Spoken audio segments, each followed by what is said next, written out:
आज हम लोग पढ़ने वाले हैं क्रिटिकल एंगल। हेडिंग करिए critical angle.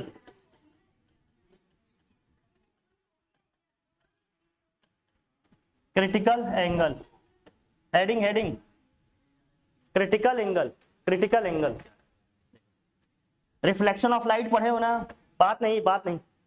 Reflection of light पढ़े हम लोग। क्या होता था रिफ्लेक्शन ऑफ लाइट? एक ऐसी फिनोमिना है जिसमें हमारी लाइट रे क्या है, किसी स्मूथ पॉलिश सरफेस पे पड़ती थी, फिर सेम मीडियम में क्या हो जाती है, बाउंस बैक हो जाएगी।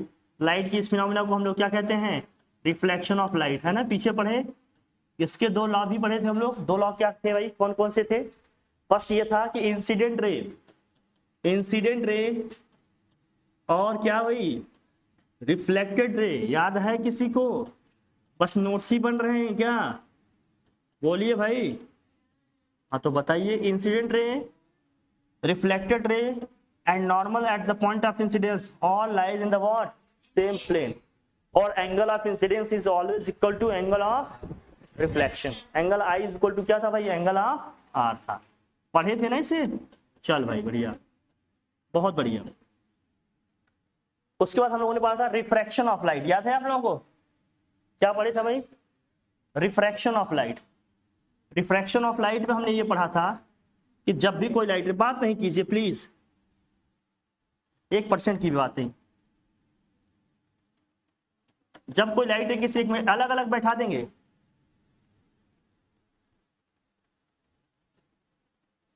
जब कोई लाइट है किसी एक मीडियम से दूसरे मीडियम को जाएगी तो क्या होगी भाई वो, जब कोई लाइट रे किसी एक मीडियम से दूसरे मीडियम को जाती है तो नॉर्मल से क्या हो जाती है, वो कभी दूर जाएगी कभी उसके पास आएगी। अवे फ्रॉम द नॉर्मल कब होगी भाई, अवे फ्रॉम द नॉर्मल कब होगी वो, जब लाइट रे कहां से कहां जाएगी, डेंसर से रेयरर को जाएगी। ये सब डिस्कस किए हैं, कॉन्सेप्ट रिकॉल करा रहे हैं, इसी कॉन्सेप्ट को यूज करके अभी कॉन्सेप्ट पढ़ने वाले हैं हम। ये हमारा नॉर्मल है।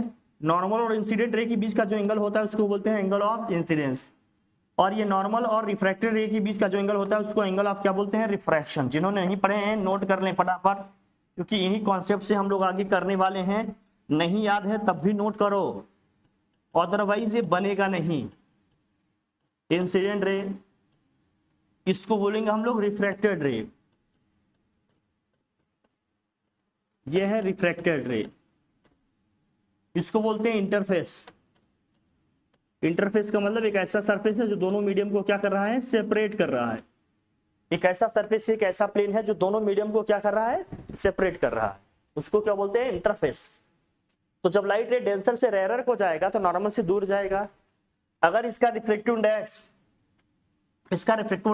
μ2 है, इसका रिफ्लेक्टिव इंडेक्स क्या भाई, μ1 है, तो स्नेल साहब के लॉ से हमने क्या पढ़ा, बताओ जरा। अगर लाइट रे फर्स्ट मीडियम से सेकंड मीडियम को जा रही है तो कैसे लिखेंगे इसको, sine i upon sine r equal to क्या था, μ1 अपॉन μ2, या इसी को लिखेंगे 2μ1। क्या लिखेंगे भाई, 2μ1। ये स्नेल साहब का लॉ था, मैं सब रिकॉल करा रहा हूं, ध्यान से देख लीजिए इसको। स्नेल्स लॉ था ये सब पढ़ चुके हैं हम लोग पीछे, है ना? बस इसकी जरूरत पड़ेगी इसलिए सब बता रहे हैं आपको। जब हम पढ़ेंगे क्रिटिकल एंगल, इसके बाद पढ़ेंगे TIR, इसमें इसकी जरूरत पड़ेगी इसलिए सब बता रहे हैं, रिवाइज कर लो। और बहुत अच्छे क्वेश्चन बनेंगे इससे, बात बहुत क्लियर बता रहा हूँ, नहीं इमेज वगैरह ड्रॉ नहीं कर पाओगे, बुक से तो नहीं ही आएगा। एटलीस्ट इस बार जो आया था वो तो बुक से एक भी नहीं था, इसलिए जो सिखा रहे हैं उसको सीखो, नहीं क्वेश्चन कर नहीं पाओगे वहां। ये कॉन्सेप्ट पता होनी चाहिए ये टॉपिक पढ़ने के लिए, ताकि हम रिलेशन जो बनाएंगे अभी कैसे बनेंगे, इन कॉन्सेप्ट को यूज करके वो देखेंगे, ठीक है। ये रिफ्लेक्शन ऑफ लाइट है, रिफ्रैक्शन ऑफ लाइट है। रिफ्रैक्शन ऑफ लाइट में हमने दो लॉ पढ़े थे। पहला लॉ क्या था हमारा, incident ray, refracted ray and normal at the point of incidence all line the same plane. दूसरा क्या था, ratio of sine of angle of incidence to the sine of angle of reflection is equal to a what, constant, which is what, refractive index. अगर इस medium का refractive index μ1 है, इसका refractive index μ2 है, तो हम क्या लिखते हैं, μ1 अपॉन μ2। जिस मीडियम को लाइट जाएगी, जो हमारा सेकंड मीडियम होगा, उसका रिफ्रैक्टिव इंडेक्स क्या होगा, हम पहले लिखते हैं ऊपर, जिस मीडियम से लाइट रे आ रही है उसके रिफ्रैक्टिव इंडेक्स को कहाँ रखते हैं, नीचे। फिर जब एक साथ लिखेंगे तो जो नीचे है उसके नंबर को पहले लिख देते हैं, जो बाद में ऊपर होगा उसको बाद में लिखते हैं। इसका क्या मतलब है? इसका मतलब है refractive index of first medium with respect to second medium. Refractive index of what? First medium with respect to what? Second. लेकिन अगर ये हम फर्स्ट मीडियम मान रहे हैं, इसको सेकंड मीडियम मान रहे हैं तब। नहीं तो हम अक्सर ये मानते हैं कि जहां स्लाइड जा रही है वो हमारी फर्स्ट है, जहां को आ रही है वो हमारी क्या है? सेकंड है। वो मानने के ऊपर है, हमने ये माने हैं तो उस हिसाब से लिख लिया, कोई दिक्कत भाई। हाँ म्यू1 म्यू2 मानेंगे बुक में तो यहाँ ऊपर म्यू2 लिखेंगे, नीचे क्या लिखेंगे? म्यू1 लिखेंगे। हमने म्यू1 म्यू2 ऐसे माने हैं तो वैसे लिख लेंगे, कोई दिक्कत है क्या? नहीं। कोई कंफ्यूजन हो रहा हो तो मैं चेंज कर दूँ, क्योंकि आप लोग बुक पढ़ने के आदी हो, बुक के अलावा कुछ मिला नहीं कि एकदम समझ लो माथापारी हुआ, सर क्या हो रहा है समझ में नहीं आ रहा है, सर क्या हो रहा है समझ में नहीं आ रहा। इसको म्यू1 लिख लेते हैं, इसको क्या लिख लेते हैं? म्यू2। तब वही मिल जाएगा जो आपको लिखा हुआ मिलेगा। ये जाएगा म्यू2, ये हो जाएगा म्यू1, ये हो जाएगा म्यू1, ये हो जाएगा म्यू2। ठीक, ये ऐसे मिलेगा। तो फर्स्ट मीडियम से सेकंड मीडियम को लाइट रे आ रही है, तो स्नेल्स लॉ का लॉ क्या कहता है कि sine of i upon sine of r is equal to क्या होगा? म्यू2 सेकंड मीडियम का रिफ्रैक्टिव इंडेक्स अपॉन में क्या होगा? फर्स्ट मीडियम का रिफ्रैक्टिव इंडेक्स अपॉन में म्यू1 इक्वल टू क्या हो जाएगा? 1 म्यू2। इसका मतलब क्या है? इसका मतलब क्या है? Refractive index of second medium with respect to first medium. जो यहाँ लिखा रहता है उस मीडियम का होता है, जो यहाँ लिखा रहता है उसके रिस्पेक्ट में होता है।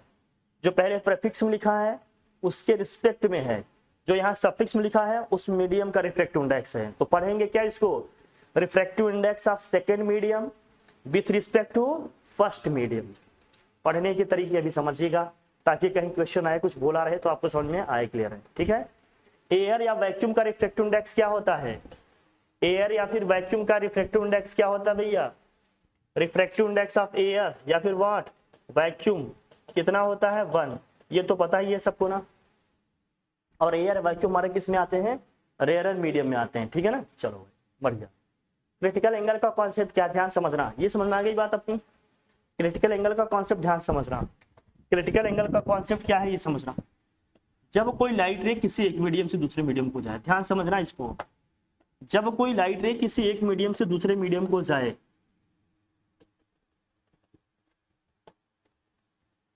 जब भी कोई लाइट रे एक मीडियम से दूसरे मीडियम को पास होगी तो फर्स्ट मीडियम में एंगल ऑफ इंसिडेंस की वो वैल्यू, फर्स्ट मीडियम में एंगल ऑफ इंसिडेंस की वो वैल्यू, फर्स्ट मीडियम में एंगल ऑफ इंसिडेंस की वो वैल्यू जिसके लिए सेकेंड मीडियम में, जिसके लिए सेकेंड मीडियम में एंगल ऑफ रिफ्रैक्शन कितने डिग्री हो जाए भाई? 90 डिग्री हो जाए। कितने डिग्री हो जाए? 90। फर्स्ट मीडियम में एंगल ऑफ इंसिडेंस की वो वैल्यू जिसके लिए सेकेंड मीडियम में एंगल ऑफ रिफ्रैक्शन कितनी डिग्री हो जाए? 90 डिग्री हो जाए। उसी एंगल ऑफ इंसिडेंस को हम लोग क्या बोलते हैं? Critical angle. मतलब फर्स्ट मीडियम में एंगल ऑफ इंसिडेंस की वो वैल्यू जिसके लिए एंगल ऑफ रिफ्रैक्शन क्या हो जाए? 90 डिग्री हो जाए। उसी एंगल ऑफ इंसिडेंस को हम लोग क्या बोलते हैं? Critical angle. समझ आई बात? ठीक है। मतलब क्रिटिकल एंगल का मतलब क्या हो गया? The angle of incidence in the first medium for which angle of refraction in the second medium becomes 90 degree is defined as critical angle। समझ में आई बात? ठीक, तो लिख लेंगे इसको। लिखो जल्दी, फटाफट बनाओ इसको, लिखते हैं फिर। ये है हमारा नॉर्मल, ये क्या है अपना? नॉर्मल है। ये है इंसिडेंट रे, इसको बोलेंगे भाई इंसिडेंट रे।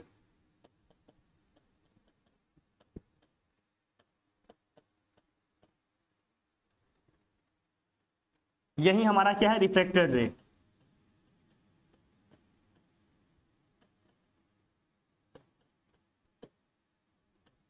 ठीक है। इंटरफेस को एकदम टच करके जाएगा, समझ रहे हो ना हमारी बात? इंटरफेस को एकदम क्या करेगा? ये टच करके जाएगा, तभी तो 90 हो पाएगा। बन गया? बनाइए फटाफट। स्केल पेन पेंसिल यूज करो, टेढ़े मेढ़े ये सब सांप ऊपर न बनाना। स्केल पेन पेंसिल यूज करो, प्रॉपर डायग्राम शो करो, क्योंकि जो आप ड्रॉ कर रहे हो, प्रैक्टिस कर रहे हो, वही पढ़ोगे, वही रिवाइज करोगे, वही एग्जाम में लिख के आओगे। इसलिए प्रॉपर ड्रॉ करो, हर चीज देखकर अच्छे से कि मैंने क्या ड्रॉ किए हैं, कैसे किए हैं। रिफ्लेक्टेड रे एकदम इंटरफेस को टच करके जाएगा नीचे से, तभी तो एंगल 90 डिग्री बनेगा। देख रहे हो कि नहीं? इसलिए एकदम क्लियर दिखा रहे हैं। ठीक, लिख लो।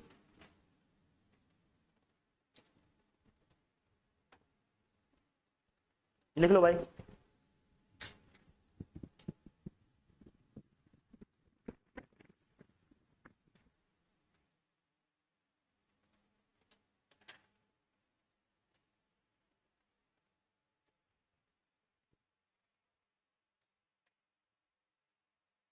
तो हम लोग पढ़ रहे हैं क्रिटिकल एंगल। मैं फिर से बता रहा हूँ क्रिटिकल एंगल क्या है, उसको फिर उसके बाद लिख लेंगे। क्रिटिकल एंगल का मतलब क्या है? फर्स्ट मीडियम में एंगल ऑफ इंसिडेंस की वो वैल्यू, फर्स्ट मीडियम में एंगल ऑफ इंसिडेंस की वो वैल्यू जिसके लिए angle of refraction second medium में कितने डिग्री हो जाए? 90 डिग्री। उसी एंगल ऑफ इंसिडेंस को हम लोग क्या बोलेंगे? Critical angle. As simple as that. बात क्लियर हो गई? समझ में आ गया सब कुछ? लिख लो, इसकी डेफिनेशन लिखो लिखो लिखो। लेकिन ध्यान रखना, अब देखो लाइट ये नॉर्मल से दूर गई है कि पास आई है? नॉर्मल से दूर गई है ना। अवे फॉर्म मान लो नॉर्मल की तरफ बेंड हुई है क्या? नॉर्मल से दूर गई, इसका मतलब लाइट रे कहां से कहां जा रही है बताओ? डेंसर से रेयरर जा रही है। एकदम क्लियर रखना, लाइट रे कहां से कहां जा रही है भाई? डेंसर से रेयरर को जा रही है। ठीक है। रेयरर में अगर मैं इसको एयर मानकर चलूं तो एयर का रिफ्रैक्टिव इंडेक्स कितना हो जाएगा? 1। रेयरर, इसका रिफ्रैक्टिव इंडेक्स हम क्या मानकर चल रहे भाई? 1 है। कितना है भाई? 1। इसका रिफ्रैक्टिव इंडेक्स क्या है? जो है मान लेते हैं म्यू है, अभी लिख लेंगे। ठीक है, ये एयर। अब लिखना भाई, चलो ये म्यू2 हो गया, वो हमारा क्या भाई? म्यू1। लिख लेते हैं डेफिनेशन। डेफिनेशन लिखेंगे क्रिटिकल एंगल की। क्रिटिकल एंगल की डेफिनेशन लिखो लिखो लिखो। When a light ray goes from, लिखिए definition. When a light ray goes from, when a light ray goes from, definition लिखिए, एकदम सिंपल लिखवा रहे हैं, एकदम समझिए क्या है क्या नहीं।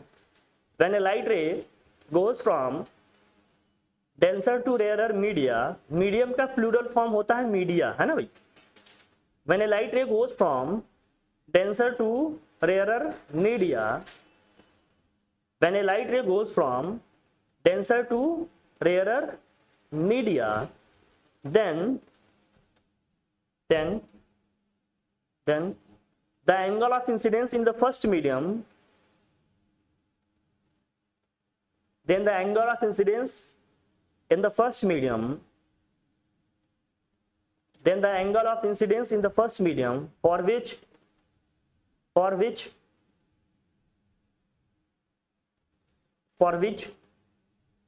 Angle of refraction, angle of refraction लिखना है, REFRACTION, angle of refraction in the second medium becomes 90 degree.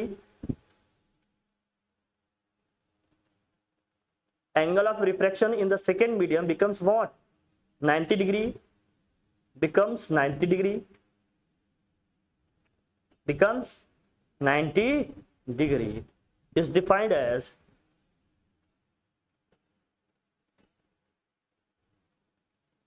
Critical angle.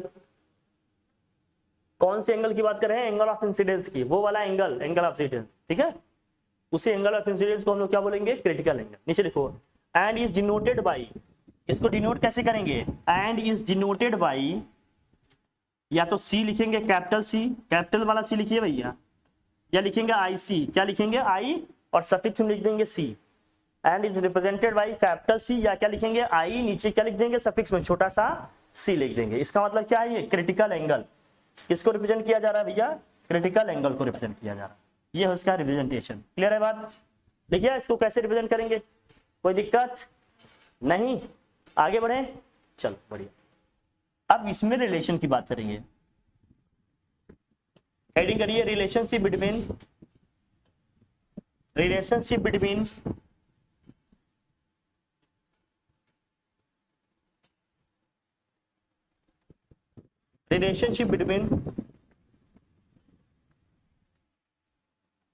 critical angle and refractive index.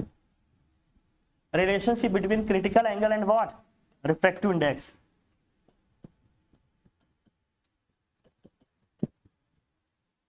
Relationship between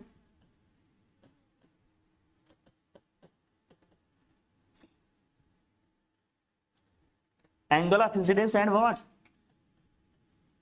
refractive index, मतलब म्यू। ठीक है, बहुत इंपॉर्टेंट है ये, वेरी वेरी इंपॉर्टेंट, ध्यान से समझना इसको।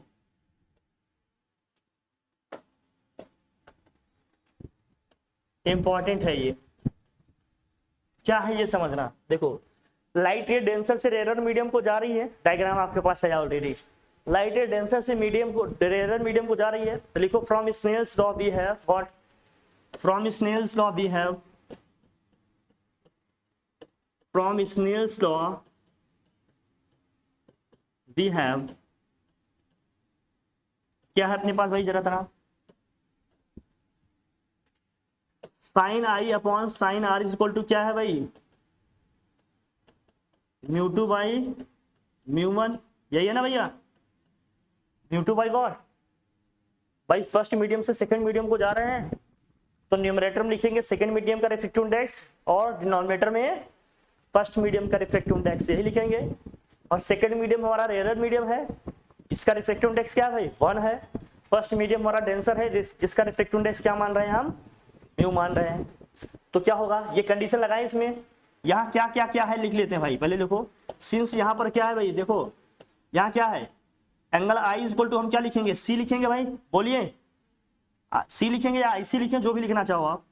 एंड आर कितना है 90 डिग्री है ना, एंगल ऑफ रिफ्रैक्शन कितने डिग्री हो रहा है वहां पर 90, यहाँ देखिए ना एंगल ऑफ रिफ्रैक्शन कितने डिग्री है 90 डिग्री है। और म्यू टू कितना है भाई जरा बताना, सेकेंड मीडियम हमारा क्या है रेयरर है, तो इसका क्या हो गया 1। फर्स्ट मीडियम का रिफ्रैक्टिव इंडेक्स म्यू 1 है, इसको सिंप्लिसिटी के लिए हम क्या मान ले रहे हैं, म्यू मान ले रहे हैं। फर्स्ट मीडियम का रिफ्रैक्टिव इंडेक्स म्यू 1 है, सिंप्लिसिटी के लिए क्या मान रहे हैं म्यू, ताकि एक अच्छा सा प्यारा सा हमारा एक्सप्रेशन निकल के आ जाए। ठीक है, करें ये वैल्यूज रखे इसमें। जब फर्स्ट इक्वेशन में ये सारी वैल्यूज रखेंगे तो क्या आएगा जरा देखो ध्यान से, जब हम फर्स्ट इक्वेशन में ये सारी वैल्यूज रखेंगे तो क्या आएगा, साइन सी अपॉन में क्या आ जाएगा, साइन 90 डिग्री, आर के प्लेस में 90 रखेंगे और म्यू टू के प्लेस में क्या रखेंगे 1, म्यू 1 की प्लेस में क्या रखोगे आप, म्यू रखेंगे। So finally this will become what, sine C upon 1 is equal to 1 upon mu. फिर इसको करेंगे भाई, so sine C is equal to 1 upon mu, या तो ये लिख के छोड़ दें हम, sine C is equal to 1 upon mu, या क्या होगा भाई अगर मैं रेसिप्रोकल कर दूं तो 1 upon sine C is equal to क्या हो जाएगा भाई म्यू। 1 अपॉन साइन सी का मतलब क्या होता है, कॉसेक सी होता है भाई, बोलो, तो cosec C is equal to mu. तो कुछ राइटर्स तो यहां तक लिखते हैं कि स्टेप और सॉल्व करके इसको लिखेंगे C is equal to cosec inverse mu, C is equal to क्या लिखते हैं कॉसेक इनवर्स म्यू, ये भी आप लिख सकते हो डिराइव करके। कुछ राइटर्स यहां तक लिख देते हैं, सब में सिंपल सा डेरिवेशन है। क्रिटिकल एंगल, यहाँ जो आई लिखे हो ना, यहाँ क्रिटिकल एंगल लिख देना, आई लिख दिए थे क्या तुम लोग, हमने relationship between critical angle and क्या कहा होगा, मतलब सी और म्यू के बीच में लिखाना है ना रिलेशन, ध्यान, ठीक है। तो क्या गया, अरे सी एक एंगल ऑफ इंसिडेंस ही तो है। अब यहां करते हैं भाई, अब यहां करेंगे, देखो साइन सी इक्वल टू क्या गया 1 upon mu, sine C equal to क्या गया 1 अपॉन म्यू आ गया। तो यहां से अगर इसका रेसिप्रोकल कर देंगे 1 upon sine C equal to क्या आ जाएगा म्यू आ जाएगा। फिर कॉसेक सी इक्वल टू क्या आ गया म्यू, रेसिप्रोकल कर दिया ना भाई, 1 अपॉन म्यू का रेसिप्रोकल म्यू हो जाएगा, वहां 1 अपॉन साइन सी हो जाएगा, ये तो क्लियर बात है। 1 अपॉन साइन सी क्या होता है कॉसेक सी हो जाएगा, क्यों, अरे 1 अपॉन साइन थीटा क्या होता है भैया, 1 अपॉन साइन थीटा क्या होता है कॉसेक थीटा होता है। यहाँ एंगल में सी लिखा है तो सी आ जाएगा। अब जब कॉसेक को उधर भेजेंगे तो क्या हो जाता है इनवर्स, जैसे मान लो अगर कहीं लिखा है sine theta is equal to 1, तो थीटा इज इक्वल टू क्या आ जाएगा साइन इनवर्स 1, जब इसको हम उधर भेजेंगे तो इनवर्स में लिखा जाएगा, ठीक है। तो यहाँ कॉसेक आया है, हम सी की वैल्यू निकालना चाहते हैं, कॉसेक को उधर भेजेंगे तो क्या हो जाएगा कॉसेक इनवर्स म्यू, समझ में आई बात, लिख लेंगे। तो ये हो गया relationship between what, critical angle and refractive index, ये आता है, डेरिवेशन भी आता है, इसमें न्यूमेरिकल भी आते हैं, इसलिए कहा मैंने ये बहुत इंपॉर्टेंट है। फिगर के साथ करना, जब भी आएगा इस पिक्चर को पहले ड्रॉ करना, एक एक पॉइंट को एक्सप्लेन करना, कहां पर किसका क्या मतलब है, देन उसके बाद ये सारी कैलकुलेशन करना। इजी है क्या, समझ गए, कर ले जाएंगे। कोई डाउट कोई कंफ्यूजन हो तो बताओ, अभी नहीं ना, ठीक है। एक नजर आप लोग अपनी कॉपी में देख लो फटाफट आपने क्या किया है, देखो क्या सारे स्टेप्स समझ में आ गए आपको, देखिए जरा क्या सारे स्टेप्स आपको समझ में आ गए, जल्दी से देखिए फटाफट मुझे बताएं।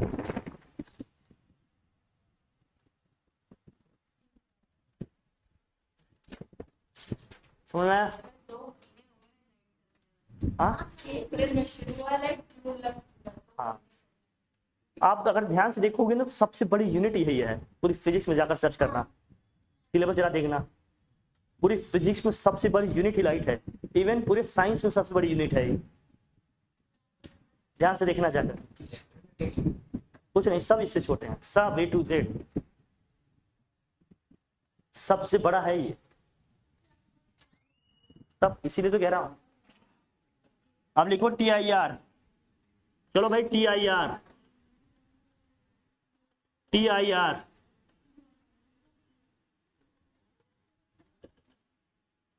TIR TIR का मतलब क्या है? Total internal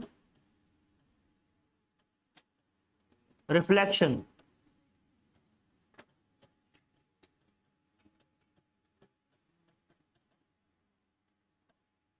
total internal reflection, TOTAL होगा बेटा।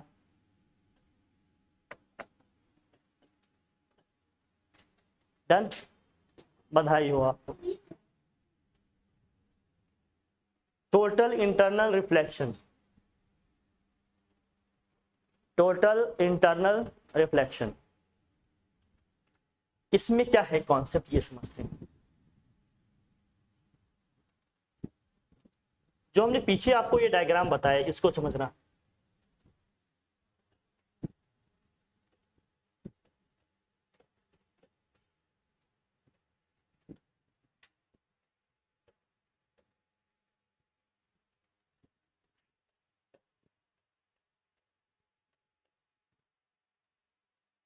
लाइट रे अभी भी आपकी कहां से कहां जा रही है? डेंसर से रेयरर को जा रही है। कहां जा रही है भाई? TIR का कॉन्सेप्ट समझना भैया। लाइट रे अभी भी हमारी कहां से कहां जा रही है? डेंसर से रेयरर को जा रही है। कॉन्सेप्ट समझना, वो वाला एंगल जिस एंगल पे क्या हो जा रहा है, एंगल ऑफ रिफ्लेक्शन 90 डिग्री हो जा रहा है, उस एंगल को हम लोगों ने क्या बोला अभी? Critical angle. समझ आई बात? ये वाला एंगल हमारा क्रिटिकल एंगल है।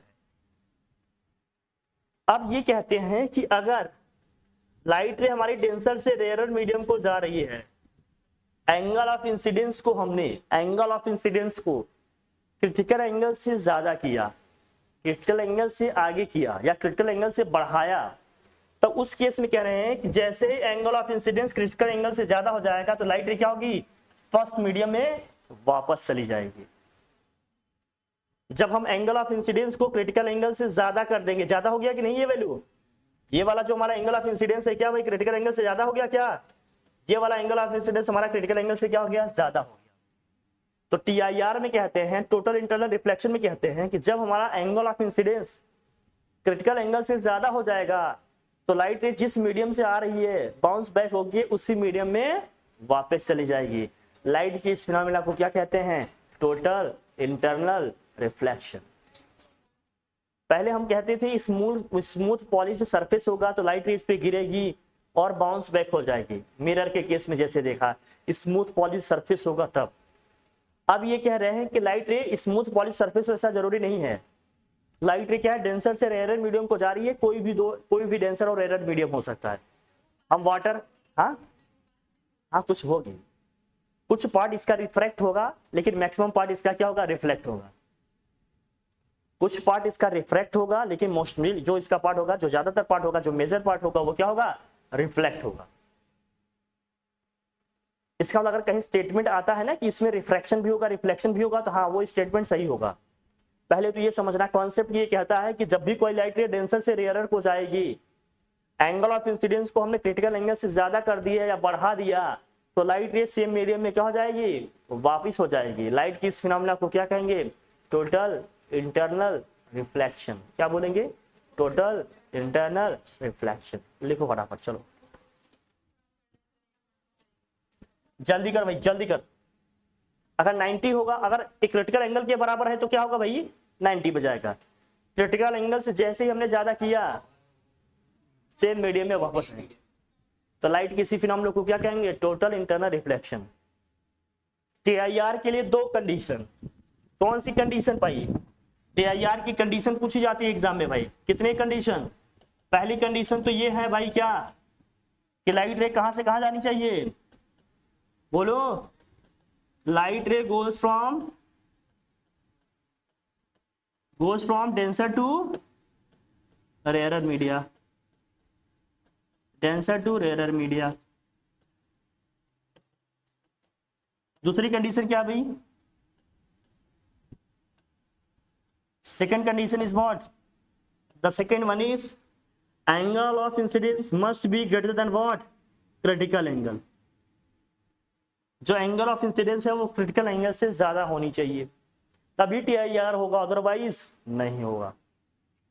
तो टोटल इंटरनल रिफ्लेक्शन का जो फिनोमिना है, जो केस है, वो तभी बनेगा जब लाइट रे कहां से जाए, डेंसर से रेयर में जाए। और दूसरा क्या है भाई, angle of incidence critical angle से ज्यादा होनी चाहिए। जब वो दोनों कंडीशन, जब ये दोनों कंडीशन फुलफिल होंगी तभी जाकर क्या होगा, ये TIR होगा, अदरवाइज नहीं होगा। क्लियर है बात, नोट करो फटाफट, जल्दी से नोट करो। अब जितनी भी लाइट रे आएंगी, देखो यहां से, अब यहां से कोई लाइट रे आई ऐसे, इस पे गिरेगी, बाउंस बैक हो जाएगी, ठीक है। तो लाइट के इस फिनोमेना को हम लोग क्या कह रहे हैं, TIR, ठीक है। लिखो जरा, अगर क्रिटिकल एंगल पे गिरेगा तो, क्रिटिकल एंगल पे गिरेगा तो 90 पे चले जाएगा, क्रिटिकल एंगल से कम पे गिरेगा तो रिफ्रैक्शन होगा, अगर क्रिटिकल एंगल से कम होगा तो, अरे क्रिटिकल एंगल से कम होगा तो भाई क्या होगा, रिफ्रैक्शन हो जाएगा, ऐसे चली जाएगी लाइट रे थोड़ी सी बेंड होके, रिफ्रैक्शन हो जाएगा इसका। एग्जैक्ट क्रिटिकल एंगल पे ही आया तो 90 पे जाएगा, क्रिटिकल एंगल से कम होगा तो दूसरे मीडियम में जाएगी कि नहीं लाइट रे, जाएगी। अगर क्रिटिकल एंगल पे ही गिरा तो 90 से जाएगी, क्रिटिकल एंगल से ज्यादा पे गिरा तो चाहे कितना भी ज्यादा हो, सेम मीडियम में क्या हो जाएगी, बाउंस हो जाएगी, ठीक है।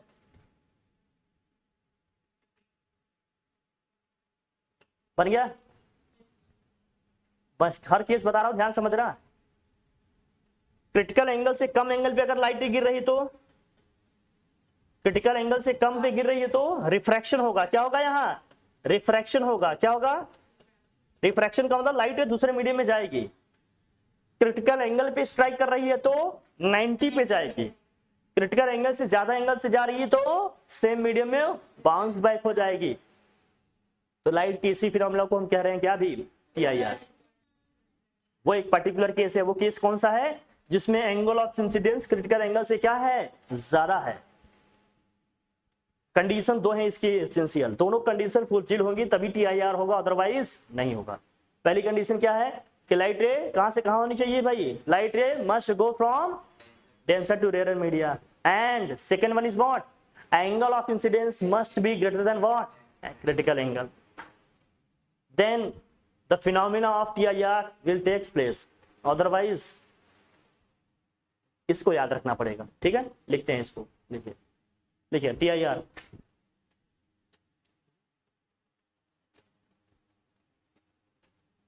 देखो the phenomena in which light एकदम प्रॉपर ड्रॉ करिए, स्केल पेन पेंसिल यूज करिए। भैया मैं बार बार कह रहा हूं, रे डायग्राम का मेजर रोल है लाइट में, जिनके रे डायग्राम प्रॉपर नहीं होंगे उनके मार्क्स नहीं मिलने वाले हैं। स्केल पेन पेंसिल यूज करो, प्रॉपर रे डायग्राम शो करो, दिखाओ, हर चीज का मतलब है। यहाँ पर थोड़ी सी भी टेढ़ी मेढ़ी दिखा दिए तो बात खराब हो जाएगी। कुछ लोगों को रे ऐसे जाते हैं, ऐसा लग रहा है जैसे सांप चल रहा है, अरे ले लाइट रे हमेशा स्ट्रेट पाथ में ट्रेवल करेगी ना, ध्यान रखना इसको। चलो लिखो द फिनोमेना ऑफ, लिखो the phenomena in which when a light ray goes from denser to rarer media,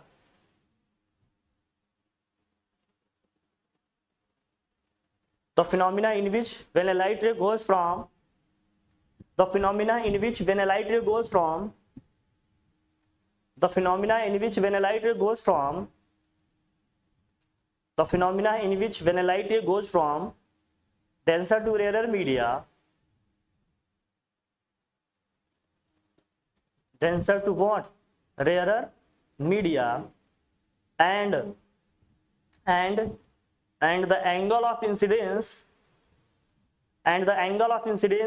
is greater than, समझ में आ रही ना बात, and the angle of incidence is what, greater than critical angle, is greater than what, critical angle, and the angle of incidence is greater than critical angle. जाओ होके फिर चले आना है आराम से, ठीक है, फिर मैं समझाता हूं तुम्हें एक एक चीज अच्छे से।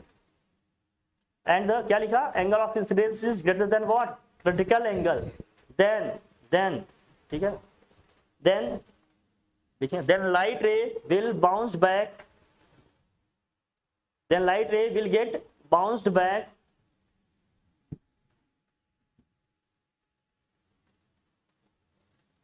to the same medium, same medium का मतलब वही फर्स्ट मीडियम है ना, then the light ray will get what, bounced back to the same medium या first medium, is defined as मतलब इस फिनोमिना को फिर क्या कहेंगे, is defined as TIR, total internal reflection। बहुत पॉपुलर वर्ड है, कभी TIR भी लिखा रहेगा, टोटल इंटरनल रिफ्लेक्शन भी बता सकते हैं, TIR भी लिखेंगे तब समझना यही है हमारा टोटल इंटरनल रिफ्लेक्शन। कोई दिक्कत नहीं, समझना ही बात। TIR क्या है, डायग्राम आपने ड्रॉ कर लिया ना इसको। दो इसेंशियल कंडीशन है, क्या है कंपलसरी कंडीशन, लाइट रे कहां से कहां जानी चाहिए, पहले तो भाई जेनसेट टू एरर को जानी चाहिए, दूसरी कंडीशन क्या है भाई कि angle of incidence critical angle से ज्यादा होनी चाहिए। ये कंडीशन याद रखना, आता है, मैं बार बार कह रहा हूं, अब फिर से मैं समझा दे रहा हूं। अगर एंगल ऑफ इंसिडेंस हमारा क्रिटिकल एंगल से कम होगा तो लाइट रे सेकंड मीडियम में जाएगी, रिफ्रैक्शन होगा, क्या होगा, रिफ्रैक्शन, सेकंड मीडियम में जाएगी, मतलब रिफ्रैक्शन हो रहा है। लेकिन अगर एंगल ऑफ इंसिडेंस हमारा क्रिटिकल एंगल के हो गया तो क्या होगा भैया, 90 डिग्री एंगल से पास होगी, मतलब इंटरफेस को एकदम टच करके इसी के पैरेलल जाएगी। क्लियर है बात। और एंगल ऑफ इंसिडेंस अगर क्रिटिकल एंगल से ज्यादा हो गया तो लाइट रे सेम मीडियम में क्या हो जाएगी, बाउंस बैक हो जाएगी। जो जितना ज्यादा एंगल बनाएगी वो उतना जल्दी क्या हो जाएगी, बाउंस बैक हो जाएगी। लाइट रे के इसी फिनोमेना को हम लोग क्या कहते हैं भैया, एंगल ऑफ क्या बोलेंगे इसको, एंगल ऑफ लाइट के इसी फिनोमेना को बोलेंगे TIR। इस एंगल को बोलेंगे, सिंपल एंगल ऑफ इंसिडेंस है। क्रिटिकल एंगल जस्ट वो वाला केस है जिसमें एंगल कितना बनेगा, 90 डिग्री। कोई स्पेसिफिक नेम देने के चक्कर मत पड़ जाना कि भाई 90 बन रहा है तो क्रिटिकल एंगल इससे ज्यादा है तो क्या होगा, कहीं कहीं एक्यूट ऑप्टिक्स लिखा रहता है लेकिन इसका कोई सेंस नहीं है। बस ये समझना, हाँ बस ये लिखना कि लेस देन ग्रेटर देन क्या है। तो एंगल ऑफ इंसिडेंस अगर लेस देन क्रिटिकल एंगल है तो क्या होगा, रिफ्रैक्शन। एंगल ऑफ इंसिडेंस अगर क्रिटिकल एंगल के इक्वल है तो क्या होगा भैया, 90 डिग्री से जाएगा। और अगर angle of incidence critical angle से ज्यादा होगा तो क्या होगा, TIR, क्या हो जाएगा, 5। क्लियर है बात, कोई डाउट कोई कंफ्यूजन नहीं, ठीक है। अभी तीनों को एक साथ समझेंगे एक फिगर से, लेकिन उसके लिए कुछ डेटा पहले लिखो, कुछ फैक्ट्स लिखो, फिर समझते हैं हम लोग।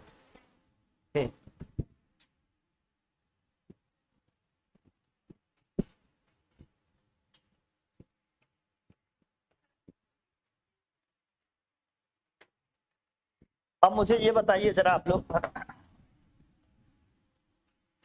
कोई लाइट रे किसी सरफेस को, ये सरफेस है बेटा भैया, कोई लाइट रे किसी सरफेस को 42 डिग्री एंगल पे स्ट्राइक कर रही है और कोई लाइट रे किसी सरफेस को 48 पे स्ट्राइक कर रही है। जरा मुझे बताना एंगल ऑफ इंसिडेंस क्या होगा। एंगल ऑफ इंसिडेंस की मैं बात कर रहा हूं, सिर्फ बताओ एंगल ऑफ इंसिडेंस कितने किसके किसके बीच का एंगल होता था। एंगल ऑफ इंसिडेंस किसके किसके बीच का एंगल है भाई बताओ, normal and angle of incident ray के बीच में। ये एंगल पूरा कितने डिग्री का होता है, 90 डिग्री का होता है। तो यहां से यहां तक अगर 48 हो गया तो ये एंगल कितने का होगा भाई बताओ जरा। यहां से ये एंगल कितना बचा, ये एंगल 90 है, ये एंगल 48 है, तो ये एंगल कितना होगा भाई, दोनों एंगल का सम 90 होगा।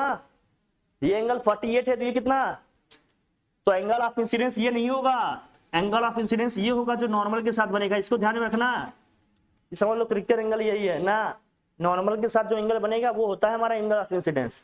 इस केस में कितना आ जाएगा जरा बताना, 48। क्लियर है ना बात, कोई डाउट कोई कंफ्यूजन नहीं। चलिए आगे बढ़ते हैं।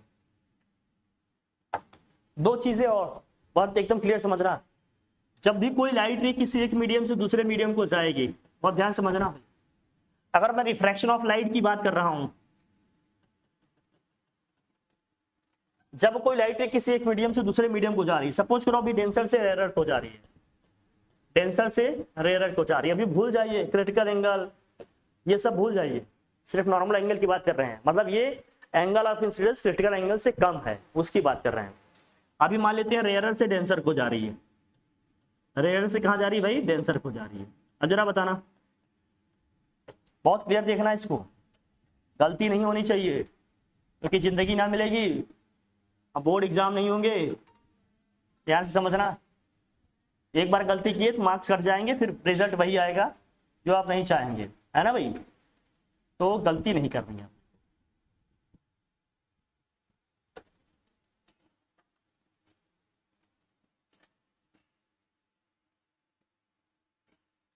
अब इसमें लाइट रे भाई बताना, ये हमारा नॉर्मल एन है, लाइट रे डेंसर से रेयर को जाएगी तो क्या होगा, अवे फ्रॉम द नॉर्मल होगा या टुवर्ड्स द नॉर्मल बेंड होगी, away from the normal, normal से दूर जाएगी क्या, तो नॉर्मल से दूर जाते हुए इसको दिखा देंगे भाई। कंडीशन याद है ना आपको, बताया था कैसे, जब लाइट रे डेंसर से रेयर को जाएगी तो नॉर्मल से दूर जाएगी, क्लियर है, ठीक है। इसकी अपोजिट अगर लाइट रे हमारी रेयर से डेंसर को जा रही है तो टुवर्ड्स द नॉर्मल क्या हो जाएगी, क्लियर है ना। ये याद है तो ठीक है, नहीं याद है तो इसको बनाने के बाद प्रॉपर याद रखना। लाइट रे अगर डेंसर से रेयर को जा रही है तो नॉर्मल से दूर जाएगी, अगर लाइट रे हमारी क्या भाई रेयर से डेंसर को जा रही है तो नॉर्मल की तरफ बेंड हो जाएगी। ये छोटे कॉन्सेप्ट लेकिन बहुत काम के हैं, लेकिन ये कब है, ये कब है, जब एंगल ऑफ इंसिडेंस हमारा क्या है भाई, एंगल ऑफ इंसिडेंस हमारा क्रिटिकल एंगल से कम है, एंगल ऑफ इंसिडेंस हमारा क्या है भाई, क्रिटिकल एंगल से कम है, बहुत ध्यान में समझ रखना इसको। और एंगल ऑफ इंसिडेंस अगर क्रिटिकल एंगल के इक्वल हो गया तो आर हमारा कितना हो जाएगा, 90 डिग्री, ये है ना आर हमारा, एंगल ऑफ रिफ्रैक्शन ये है ना अपना, बोलो भाई, एंगल ऑफ रिफ्रैक्शन तो यही होता है। इसको बोलते हैं क्या, इंसिडेंट रे। रे को भी ध्यान रखना, कभी कभी डायग्राम ड्रॉ कर पूछ लेते हैं ये कौन सी रे है, आपको बताना होगा ये इंसिडेंट रे है, ये रिफ्लेक्टेड रे है, ये रिफ्लेक्टेड रे है, जो बाउंस बैक हो जाएगी उसको बोलेंगे रिफ्लेक्टेड रे, जो से दूसरे मीडियम में जाएगी उसको क्या बोलेंगे, रिफ्रैक्टेड रे, जो रे स्ट्राइक कर रहे हैं उसको बोलेंगे इंसिडेंट रे। कई बार डायग्राम देकर पूछते हैं कौन से रे कौन है, बताओ। पिक्चर्स का एकदम क्लियर आइडिया होगा तभी बता पाओगे, अदरवाइज नहीं। कभी कभी एंगल्स देकर पूछेंगे, बताओ कौन सा इंसिडेंट एंगल क्रिटिकल एंगल से ज्यादा है, कौन सा कम है, कई तरीके से पूछते हैं, हर डायमेंशन से समझना इसको। इसलिए कह रहा हूं बहुत इंपॉर्टेंट टॉपिक चल रहा है ये, क्रिटिकल एंगल है लेकिन बहुत क्रिटिकल है, समझना है इसको बहुत अच्छे तरीके से, ठीक है ना। इसको क्या बोलते हैं, जो लाइट रे स्ट्राइक कर रही सोर्स से आ रही, जो सोर्स से लाइट रे आ रही इसको बोलते हैं इंसिडेंट रे। क्या बोलते हैं भाई, incident ray. This one is called what, incident ray.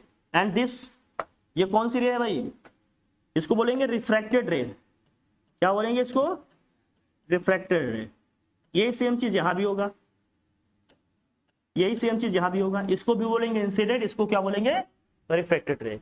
ये जो है हमारा ये क्या है, इंटरफेस है, ये तो मैं बार बार बता रहा हूं, इसको क्या बोलेंगे, इंटरफेस का मतलब एक ऐसा प्लेन है जो दोनों मीडियम को क्या कर रहा है, सेपरेट कर रहा है, दोनों मीडियम को क्या कर रहा है, सेपरेट कर रहा है। ये दोनों मीडियम की बाउंड्री है, एक जहां पर एंड हो रही है, दूसरी वहीं से क्या हो रही है, स्टार्ट हो रही है। जैसे वाटर है नीचे, ये एयर है, तो जहां पर एयर एंड होगा वहीं से तो वाटर का सरफेस स्टार्ट होगा, तो जो प्लेन है दोनों में कॉमन है उसी को क्या बोलेंगे, इंटरफेस बोलेंगे, ठीक है। अच्छा, ये बात क्लियर है सबको, कोई डाउट कोई कंफ्यूजन नहीं ना, ठीक है। अब जरा देखना, अब इन तीनों टॉपिक को एक साथ समझेंगे। अब हेडिंग करो क्या, रिफ्रैक्शन, रिफ्लेक्शन एंड TIR। बताओ इसको,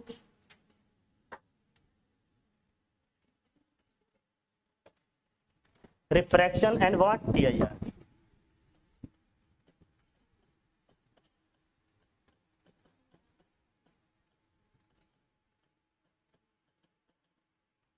एंड TIR।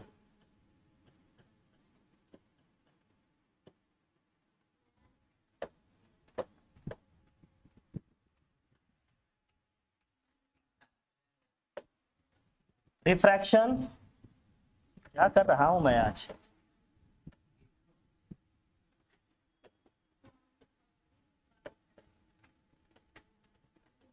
दिख रहा है? Refraction, reflection and TIR।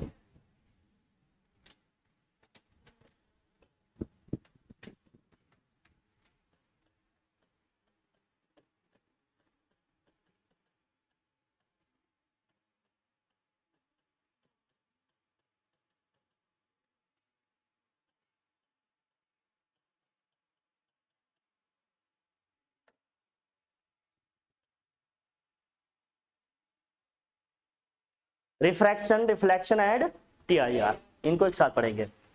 इसके लिए दो डेटा पहले याद रखो, जब भी क्वेश्चन आएगा इन्हीं दोनों में आएगा, या तो क्रिटिकल एंगल आपको अलग से दिया जाएगा, या तो क्रिटिकल एंगल अलग से दिया जाएगा, या तो मैं जो बता रहा हूं इसको याद रखना, इसको हमेशा याद रखना, लिख लेना क्रिटिकल एंगल।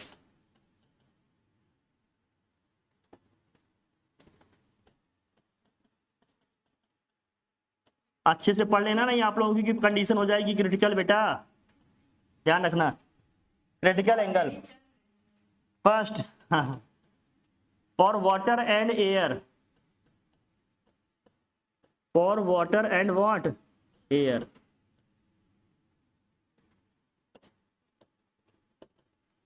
वाटर और एयर के लिए क्रिटिकल एंगल कितना होता है? 48 डिग्री। कितना होता है भाई?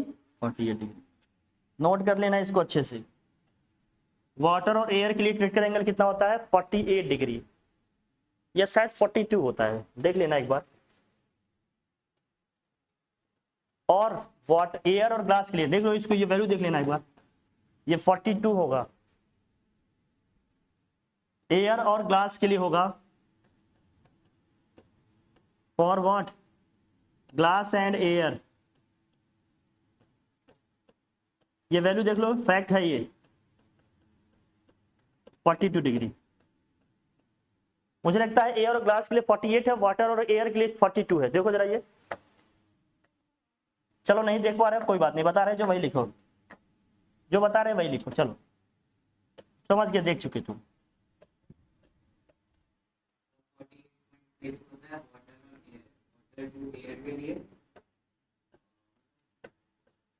बस करो, बस देखने की जरूरत नहीं, चलो चलो सही लिखा है, गलती में भी सही हो जा रहा है, यही होता है। इसके लिए 48 होता है, इसके लिए कितना होता है? 42। हाँ नहीं बेटा, जो बता रहे हैं ध्यान रखो बेटा, समझे बेटा? देखो इसको,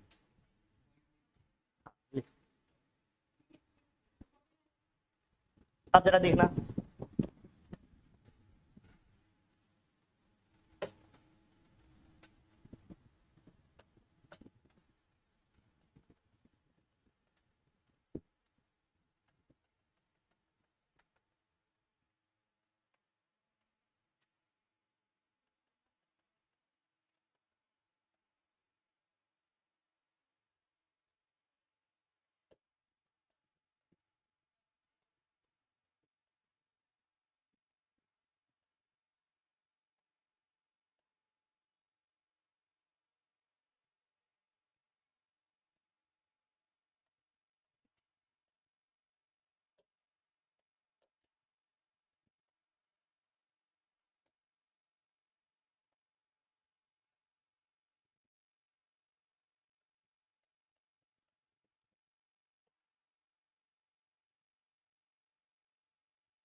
ये मान लेते हैं वाटर है,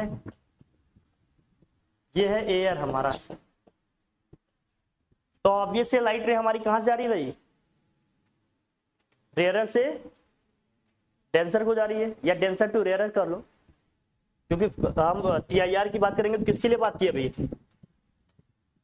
रेयरर टू डेंसर की, denser to rarer, denser to, इसमें सब में क्या हो जाएगा? रिफ्रैक्शन ही हो जाएगा, TIR नहीं होगा, सब में क्या हो जाएगा? रिफ्रैक्शन। ये एयर है मान लेते हैं, ये है वाटर, डेंसर से रेयरर को जा रहा है, चलो ठीक है। पहले तो एंगल ऑफ इंसिडेंस को निकालने में गलती नहीं करना, एंगल ऑफ इंसिडेंस क्या आएगा इस केस में? एंगल ऑफ इंसिडेंस क्या होगा? ये नॉर्मल्स है, ये क्या है भाई? नॉर्मल है। N1 है, ये हम मान लेते हैं क्या भाई? N2 है। इस केस में एंगल ऑफ इंसिडेंस क्या आएगा? अगर यहाँ 50 लिखा है तो एंगल ऑफ इंसिडेंस कितने डिग्री आएगा? अरे एंगल ऑफ इंसिडेंस तो नॉर्मल से निकालते हैं। ये कितना आ जाएगा? 40 लेस देन क्रिटिकल एंगल है कि नहीं? वाटर और एयर के लिए क्रिटिकल एंगल कितना है? 48 है, लेस देन है ना? तो क्या होगा? नॉर्मल से दूर जाएगा या पास? नॉर्मल से दूर जाएगा। क्यों भाई? अरे डेंसर से रेयर को जा रहा है तो अवे फ्रॉम द नॉर्मल जाएगा ना लाइट रे। अब बताओ अगर 42 ही हो गया तो ये एंगल कितने डिग्री का होगा? 48, एग्जैक्ट 48 ही होगा तो कितने डिग्री से जाएगा ये बताओ? 90 से जाएगा। कितने से जाएगा ये? 90 डिग्री एंगल से जाएगा। ये है रिफ्लेक्टेड रे। और बताओ फिर ये वाला एंगल कितना आएगा? अरे 30 डिग्री है तो ये 30 है तो कितने डिग्री होगा ये? 60 डिग्री। अब मोर देन क्या हो गया? क्रिटिकल एंगल, तो क्या होगी लाइट रे? सेम मीडियम में, लेकिन किस एंगल से? जिस एंगल से स्ट्राइक की है उसी एंगल से क्या हो जाएगी?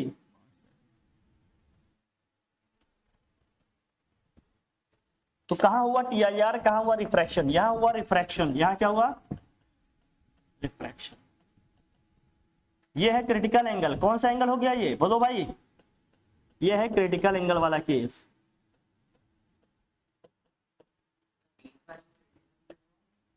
अरे यार एग्जैक्ट आ गया बेटा, घोंचू नरेश।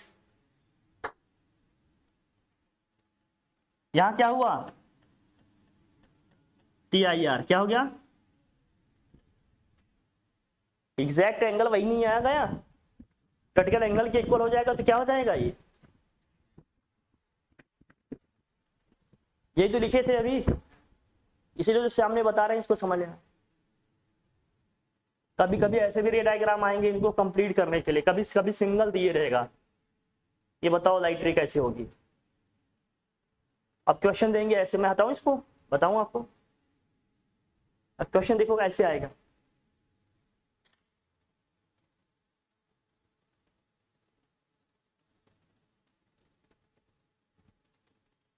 अच्छे से एकदम स्केल पेन पेंसिल यूज करो, प्रॉपर ड्रॉ करो, सब समझोगे। अरे रिफ्लेक्शन में क्या होगा? जितने एंगल से स्ट्राइक करेगा उसी एंगल से क्या होगा? बाउंस बैक भी तो होता है ना। अरे लॉज ऑफ रिफ्लेक्शन पढ़े हो ना, angle of incidence is always equal to angle of reflection, तो हो जाएगा इक्वल। अब यहां देखो भाई क्या होगा। अब वाटर और एयर के लिए बात कर रहे हैं। मान लो ऐसे है, ये नॉर्मल दे दिया, ये वाला एंगल आपको दे दिया 50 डिग्री। कहेगा कंप्लीट द रे डायग्राम। लाइट रे कहां जा रही है भाई? वाटर से कहां जा रही है? एयर में जा रही है या वैक्यूम में जा रही है? अब जरा बताना क्या होगा इसमें? TIR होगा या रिफ्रैक्शन होगा? क्या होगा? वाटर और एयर के लिए क्रिटिकल एंगल कितना होता है? 48 डिग्री। यहां एंगल ऑफ इंसिडेंस कितना दिया है? 50 डिग्री। तो क्या होगा? TIR होगा या रिफ्रैक्शन होगा? बोलो। अरे यार जब क्रिटिकल एंगल से ज्यादा होगा तो TIR ना हो जाएगा। अरे यहाँ 50 है, यहाँ कितना है? 48 ही है। एंगल ऑफ इंसिडेंस हमारा क्रिटिकल एंगल से ज्यादा हो गया तो क्या हो जाएगा? TIR। यही तो बार बार बता रहे हैं, इतनी छोटी सी बात दिमाग में नहीं जा रही है। बताओ कैसे सोच रहे हैं हम लोग? ये लेवल आ गया है। अब 48 50 डिफरेंस नहीं कर पा रहे हैं, कौन बड़ा है कौन छोटा? 48 फिर 49 फिर 50 होता है।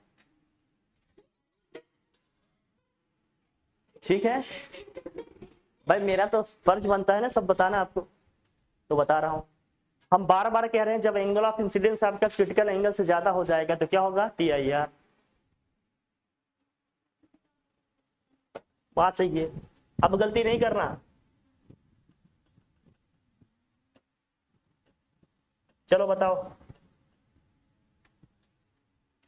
पुराना वाला ही तो केस है, फिर से क्या हो जाएगा? TIR हो जाएगा।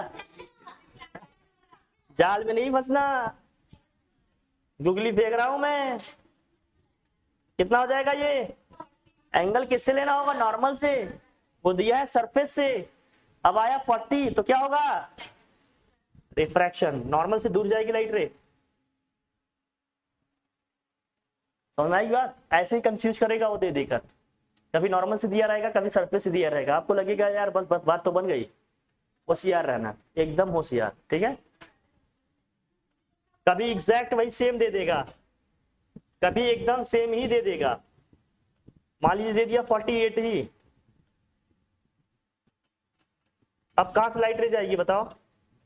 इस सरफेस को टच करके जाएगी एकदम, 90 से निकल जाएगी। 90 से क्या होगी? ये कंप्लीट कर, कोई दिक्कत? समझ आ रही बात? कोई दिक्कत वाली बात, कोई तकल्लुफ की बात? प्रैक्टिस कर लो। तो क्रिटिकल एंगल TIR समझ में आया? थोड़ा लॉजिकल है, थोड़ा सेंस लगाना, थोड़ा एंगल निकालना सीखना, रे डायग्राम की प्रैक्टिस कर लेना, दैट्स इट। रिफ्लेक्टेड रे ये सब समझ लेना, ठीक है। अब बचता है केवल केस प्रिज्म का। प्रिज्म में हाँ, प्रिज्म में रे डायग्राम ड्रॉ करना आपको सिखा देंगे, उसके बाद कॉन्सेप्ट आपका क्या हो जाएगा? क्लियर। ये चैप्टर फिर क्या हो जाएगा? ठीक है, फिर बाय।